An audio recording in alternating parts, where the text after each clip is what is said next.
கேள்வி பார்வையாளர் வணக்கம். நீண்ட நாட்களுக்கு பிறகு உங்களை வந்து சந்திக்கிறேன்.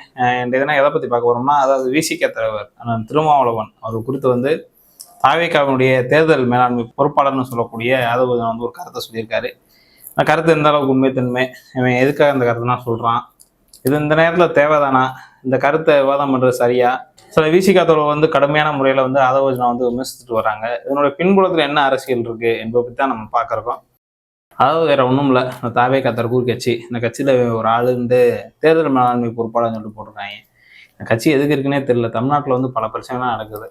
குறிப்பாக பார்த்தோம்னா ஒன்றிய அரசினுடைய அலட்சியம், அதிகாரத்துவம், தமிழ்நாட்டு மக்களுக்கு தொடர்ந்து வஞ்சங்கள்லாம் பண்ணிருக்காங்க ஒரு புறம். ஆனால் அதை எதிர்த்து என்றைக்குமே ஒரு நாள் கூட பேசினா கிடையாது. ஆனால் பார்த்தோம்னா எதுக்கிறதா திமுக தான் காரணம், திமுக ஆட்சி தான் காரணம், இவங்களுக்கு வீட்டில் ஏதாவது யூரின் கூட திமுக தான் காரணம்ட்டு ஒரு கருத்தை சொல்லிட்டுருப்பாங்க.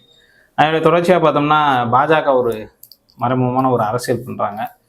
என்ன அரசியல் பண்ணுறாங்கன்னா, திமுக வந்து வீழ்த்தணும். அந்த கட்சியில் முக்கியமான கட்சியாக இருக்கக்கூடியது விசிகா தான். விசிகாவுக்கு 6 தொகுதி தான் கடந்த முறை கொடுத்துருந்தாங்க, 4 எம்எல்ஏ ஜெயிச்சிருக்காங்க. இந்த முறை வந்து கூடுதலாக கொடுக்க வாய்ப்பு இருக்குன்னு நினைக்கிறேன். அது கொடுப்பாங்க, அது ஒரு புறம். அப்போ இந்த முறை வந்து இதை மீண்டும் ஒரு முறை வந்து திமுக ஆட்சி வந்துடக்கூடாது. ஏன்னா தமிழ்நாட்டு மக்கள் எங்கேயுமே வந்து பார்த்தோம்னா திமுக மீது எங்கே அவ்வளோவா பெருசாக சொல்லிக்கிற அளவுக்கு வெறுப்பெலாம் கிடையாது. சாதாரணமான வெறுப்பு தான் இருக்கும். அதையுமே நிறைவேற்றி கொடுத்துட்றாங்க. ஓய்வூதிய பிரச்சனை, அந்த மாதிரி பல்வேறு பிரச்சனை இருந்துச்சு, அதை முடிச்சு வச்சுட்டாங்க. மற்றபடி பெண்களுக்கு 1000 ரூபா புதுமை பெண், ஒரு மகளிர் விடியல் பேருந்து, அப்புறம் மாணவர்களுக்கு 1000 ரூபாய், இந்த மாதிரி பல திட்டங்களை வந்து அடுக்கடுக்காக வந்துட்டே போகிறாங்க. அது சாதனையை வந்து சொல்லணும்னா இந்த வீடியோ தேவையில்ல, இன்னொரு வீடியோ கூட போட்டு சொல்லலாம். இப்போ இதில் தாவேகா எங்கே ரோல் பண்ணுறாங்க, ஆதவ் அர்ஜுனா எங்கே ரோல் பண்ணுறாங்க. அந்த ஆதவ் அர்ஜுனான்றவர் வந்து வேறு யாரும் கிடையாது. அந்த காலங்களில் இந்த ஆதவ் அர்ஜுனா யார், இவர் எப்படிப்பட்டவன்னு சொல்லிட்டு பல கருத்துக்களாக சொல்லியிருப்பாங்க. அந்த கருத்தை நம்மளும் சொல்ல விரும்பல. ஆனால் இந்த ஆதவ் அர்ஜுனாவோட திட்டம் என்னன்னா, விசிகா வந்து திமுக கூட்டணியிலிருந்து வெளியேற்றணும். அதுக்கு பல்வேறு கருத்துக்களை வந்து சொல்லிட்டு வருவாப்புல. முதல்ல வந்து ஒரு திட்டம் போட்டது என்னன்னா, திமுகவில் இருந்தாப்புல ஒரு எம்பி சீட்டு கிடைக்குன்னு பார்த்தாப்புல, அங்கே கொடுக்கல. ஏன்னா உழைத்தவர்களுக்கு தானே பல இடம் கட்சியில் வந்து மரியாதை கொடுப்பாங்க. அந்த மாதிரி உழைக்கிறவங்களுக்கு இல்லை கட்சியில் வந்து ஆளுமையாக இன்னொரு கட்சியில் ஆளுமையாக இருந்துன்னு வந்திருப்பாங்க.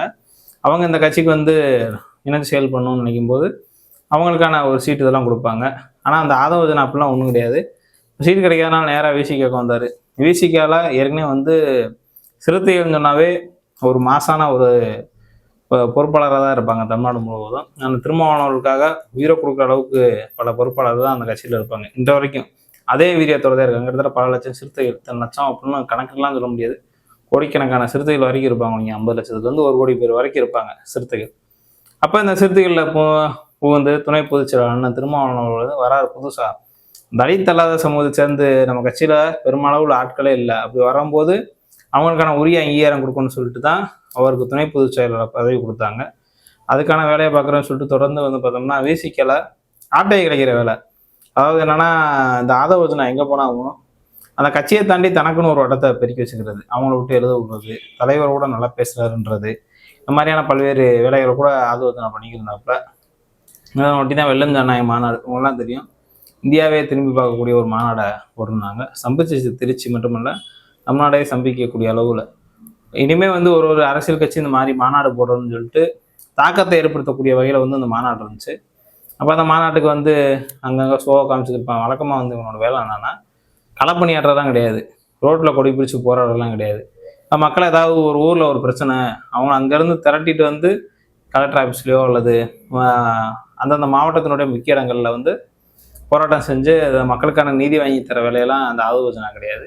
வெறுமனே ஒரு ஆளை திட்டுறது, தன்னை வந்து சோசியல் மீடியாவில் வந்து ஒரு பிரபலமான ஆளாக காமிக்கிறது. இப்போ விஜய் கட்சிக்கு போயிருக்காருவங்க தாவேகா.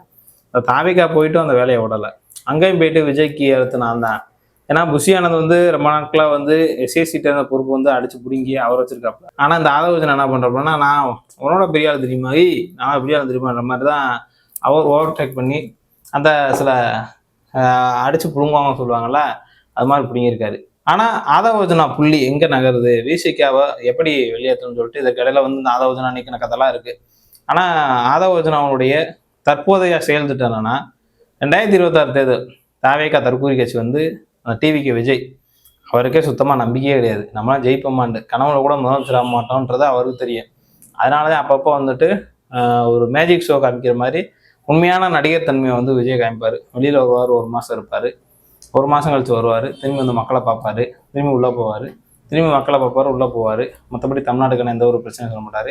அப்போ இந்த கட்சியில் இருக்கக்கூடியதான் அதை ஒருத்தனா திமுக கூட்டணிலேருந்து விசிகா பிரிக்கணும். அப்போ என்ன சொல்லலாம்னு சொல்லிட்டு வரிசையாக கருத்தை சொல்லிட்டு வர்றாரு.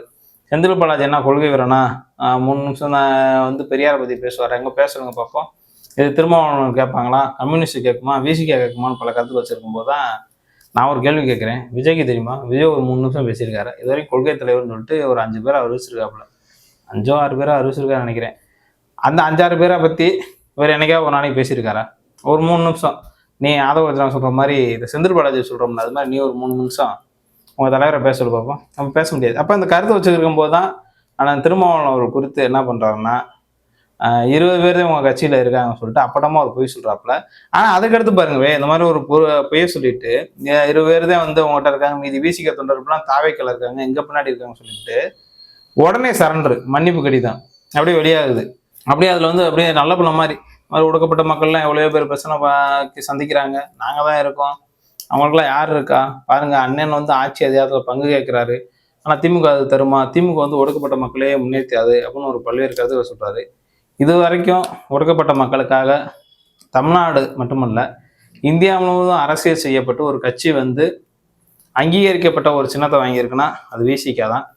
அந்த விசிகாவுக்கு வந்து இந்த சின்னம் வந்து அங்கீகாரம் கிடைக்கிறதுக்கான ஒரு வாய்ப்பை ஏற்படுத்தினது திமுக தான். இது விசிகா தலைவர் திருமாவளவன் உள்ளிட்ட அனைத்து கட்சி நிர்வாகிகளுக்குமே தெரியும். ஏன்னா அவங்களுக்கான ஒரு பொது சின்னம், பொது தொகுதி உள்ளிட்ட பல்வேறு தொகுதிகளை கொடுத்து அவங்க கட்சியை வந்து ஒரு மாநில அந்தஸ்து, அவங்களுடைய சின்னத்து வெற்றிக்காக வந்து திமுக உள்ளிட்ட பல்வேறு கூட்டணி கட்சிகள்லாம் உழைச்சிருக்காங்க. அதே மாதிரி தான் விசிகாவும் திமுக வெற்றி பெறக்காக அவங்களும் உழைச்சிருக்காங்க, அது மாற்றுக்கருத்து இல்லை. அப்போ நம்ம என்ன சொல்ல விரும்புகிறோம்னா, இப்படிலாம் சொல்லிட்டு பல கருத்துக்கள் வச்சுக்கிட்டே வரான். இந்த மாதிரி வேங்கைவேல் பிரச்சனை இருக்குது, அந்த பிரச்சனை இருக்குது, தலித்துகளுக்கான இது கிடையாது.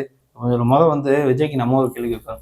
இதுவரை தமிழ்நாட்டில் எத்தனையோ தலித்துகள்னால பிரச்சனை நடந்திருக்குல்ல, எப்பயாவது விஜய் பேசியிருக்காரா? வாயை பற்றிட்டு தானே இருந்தார். இப்போ இதில் மட்டும் என்ன திடீர்னு கதைக்கு உன் தலைவரை பற்றி கேளு. அண்மையில் கூட உங்களுக்கு தெரியும், திருப்பூரம் பேசுகிறேன், இந்தியா முழு மிகப்பெரிய வெடிச்சுட்டு இந்திய நாட்டோட பிரதமராக இருக்கக்கூடிய மோடி அவர் கூட இந்திய கூட்டணி ஒரு மீட்டிங் போட்டாங்க. அதில் கூட வந்து பேசுகிறாரு. என்ன சொல்கிறாரு, இந்த மாதிரி திருப்பூரத்தில் வந்து தேவையில்லாமல் திமுக அரசியல் பண்ணுது, இந்துக்களை பிளக்க பார்க்குறாங்கன்ற. அப்போ அதுக்கு ஒரு சின்ன ஒரு கண்டனம் கூட தெரிவிக்கல இந்த தாவேகா தற்கூரி கட்சியினுடைய தலைவராக விஜய். அதே மாதிரி தான் பல்வேறு பிரச்சனை. நேற்று என்னமோ மொழிப்போருக்கு தியாகிகளுக்கு வந்து நான் உயிரோனுக்கு செலுத்த போயிட்டு தேவையில்லாத வேலை பார்த்துருக்காப்புல. முதல் வந்து அம்பேத்கர் பெரியார்னா என்னன்னு இவங்களுக்கும் தெரியாது. ஏதோ ஒரு தமிழ்நாட்டில் வந்து ஒரு சில இடத்துலலாம் சொல்லியிருப்பாங்க, இந்த இடத்துக்கு இதை போய் போட்டோன்னா போனி ஆகப்பாண்டு. மக்கள் அதிகமாக வசிக்கூடிய இடத்துல வந்து டீ கடை போடுவாங்க, அப்புறம் அதே மாதிரி ஜவுளி கடை, பல கடைகள்லாம் போடுவாங்க. யாராவது இமயமலையில் போயிட்டு உச்சியில் போயிட்டு யாருமே போக முடியாத இடத்துல போயிட்டு ஏதாவது ஜவுளி கடை போடுவாங்களா? அங்கே ஜவுளி கடை போட வேண்டிய தேவை இருக்கா? அப்போ தமிழ்நாடுன்னு வந்தால் இங்கே தந்தை பெரியார் அவர்கள், மார்க்ஸ் அவர்கள் உண்மையிலே வந்து தந்தை பெரியார், மார்க்ஸ், அம்பேத்கர் அவங்களுடைய கருத்தியலை சார்ந்து இயங்கக்கூடிய இயக்கங்கள் வந்து பல இருக்குது. ஆனால் அவங்க வந்து அதுக்காகவே தியாகம் பண்ணுவாங்க, போராட்ட களத்தில் இறங்குவாங்க, மக்களுக்கு ஏதாவது ஒரு பிரச்சனை நிற்பாங்க, அவங்களுக்கான அடிப்படை பிரச்சனை தேவைகள் எல்லாமே வந்து வாங்கி கொடுக்க நினைப்பாங்க. ஆனால் இந்த மாதிரி எந்த ஒரு இதுலையும் பண்ணாத கட்சி தான் தற்கூரி தாவேகா கட்சி. அப்போ அந்த கட்சியில் இருந்துக்கிட்டு தான் இவர் வந்துட்டு பல கருத்தில் வைக்கிறாப்புல. கண்ணாடி பார்த்து பேச தலைவா, அது யாரை சொல்கிறேன்னு உனக்கு தெரியும். அந்த ஆதவோஜனா வந்து நேற்று வந்து அவ்வளோ வாய் பேசுகிற அந்த கருத்தில் உறுதியாக இருக்க முடியுதா? அடுத்து ஒரு நாள் கூட ஆகலை, அப்படியே சரண்டர் ஆகிற, மன்னிப்பு கடிதம் கேட்குற. ஏன்னா நைட்டுக்குலாம் போட அப்படி விரட்டி வெளுக்கிறாங்க, எங்கேயுமே விடலை. எந்த சோசியல் மீடியா திறந்தாலும் போலன்னு புழக்கிறாங்க. அதுவும் போல் வந்து ஏற்கனவே வந்து விசிக்கல இருந்தாங்க அந்த ஆதவோஜனா, அது நம்பர்லாம் இருக்கும் போல் எல்லாட்டையும். நைட்லாம் நள்ளிரவு வரைக்கும் போன போட்டாங்கன்னு என்னன்னு தெரியல. கொஞ்ச நேரத்தில் பார்த்தோம்னா அந்த கதறல் கடிதம் வருது. ஏன் அதை நான் சொல்கிறேன்னா, நீ ஒன்றும் அவ்வளவு பேச தெரியாத முட்டாள் கிடையாது. நீ பீமுக்குனே தான் பேசியிருக்க.